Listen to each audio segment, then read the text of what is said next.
Welcome back to another episode of Keeping It Simple. It has been a wonderful week. Yesterday was my birthday, and thank you for all the wishes and blessings people from all over the world have sent me. It is really humbling to know that so many people are there out in the world wishing for your good health, prosperity, progress. It just feels that, there is something more to life. There is so much love and there is so much caring in the world. Today, I also finished an online advanced meditation. After one time teaching an online advanced meditation program, I have been busy teaching so many offline programs, and the next online meditation program, advanced meditation program, is again going to be from a month from now. So it's wonderful. Dhruv is here. Hi, Dhruv. How are you? Jai Gurudev bhaiya, I'm good. How are you today? Very good. Very good. Belated happy birthday bhaiya. Thank you. Thank you. Yeah. Just before you came, I was just thanking everyone for their lovely wishes, and I thank you also for your lovely wishes. Thank you bhaiya. Jai Gurudev. Great, great. Are we ready with the questions? Do we have enough Yes, questions or? yes bhaiya, we have plenty of questions this week and I can start whenever we are ready. I'm ready as always. Okay bhaiya. Bhaiya, the first question that we have from last week is among all the characters in Mahabharata, life seems to be very cruel and unfair for Karna. Why did he go through so much pain? See, it is just a perspective. Every character went through his pain. Don't think Krishna's life was easy. Even before he was born, 7 of his brothers and sisters were already killed, and his uncle was waiting for him to be born so that he could be killed the day he is born. His parents were in prison, and then after he was born, also for so many years, demons and other people just came for his life.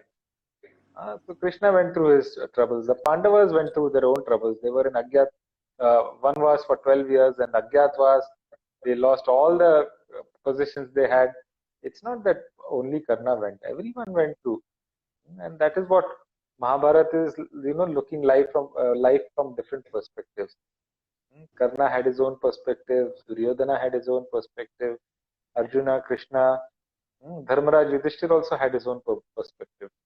So that is what makes you know the scripture also very beautiful, and that is the nature of life also. Everyone comes from their own perspective. Everyone suffers. Everyone has their challenges, and everyone has their own successes also. Everyone has their own godfathers also. Their support systems also, and their enemies also. And I think that is the reason why Mahabharata becomes such a beautiful and complete scripture in itself. Great, Bhaiya. The next question is how to deal with people who always judge, although you keep giving them love and ignoring their comments. See, there are some people who are not going to change no matter what you do. Their opinions about you are not going to change. Their views and their ideas about you are never going to change, no matter how good you are. Okay, so don't spend too much time on them. If you feel like helping and supporting them, good. If you don't feel like helping and supporting them, that also good. But don't give them space in your brain and heart. It's not worth giving them space. Okay, why they are like this and why this? Why? You know, it's your nature to give. It's your nature to support. If you feel it is too much for you to do something, don't do. But don't brood over it. Why, I'm doing so much efforts and this. It is it is meaningless. Okay, so let people be what they want to. There are people who will keep on talking ill about you no matter what you do. They will keep on finding something this, and it's not only you. All the great people who have been on this planet have gone through the same experience. Whether it was Rama, whether it was Krishna, whether it was Buddha, Mahavir, Jesus, everyone went through their own challenges. And if they were not spared, in spite of them having so much spiritual powers and knowledge, then you and I are very small things, no? We are also going to experience such things. And we have to take it in our stride. Hmm. The beauty about all these great men of the past is that they continued being who they were in spite of what people did to them. So you continue being what you want to be and let people do what they want. You give them freedom and you maintain the same freedom you give others. As simple as that. Where there's another connected question, I'll ask it now. Is it how to remove those persons from your brain and heart? Yeah, just don't give them too much attention. No. You do things because you feel like doing it. Not because somebody else is going to find good things in you and all that. The recognition has to be you for yourself. Others recognizing who you are is just a secondary and a very low level of recognition, isn't it? You know you are a beautiful creature. You know that you are a wonderful creation of that divine. And that divine who has given life, that divine who guides us through every aspect of our life, has only given these all these people in our life. Otherwise, how will life become interesting? If there were no problems, after a few days you will become very bored. There will be nothing to live for. So all these challenges come, all these uh, good and bad people come, so that then it makes your willpower strong, so that you achieve so many things.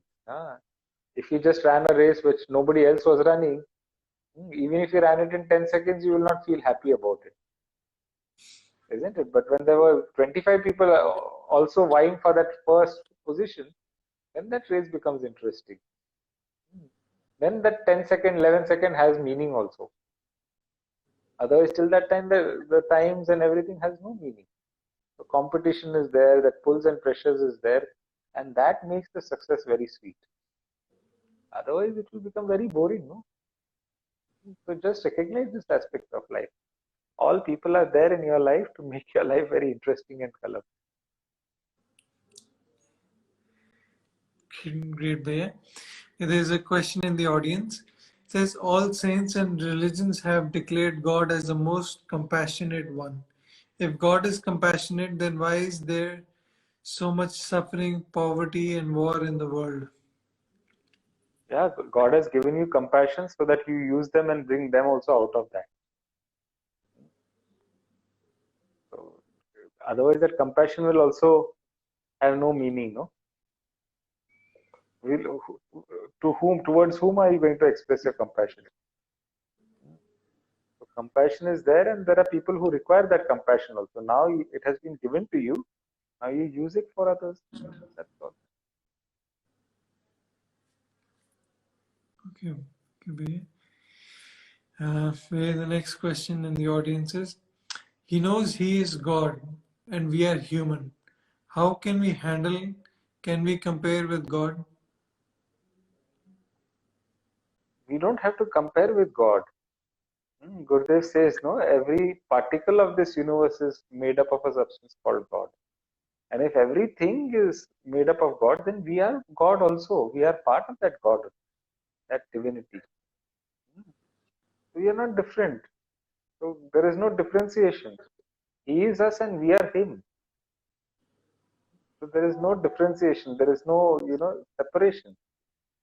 That God is different. He can do, I can't do.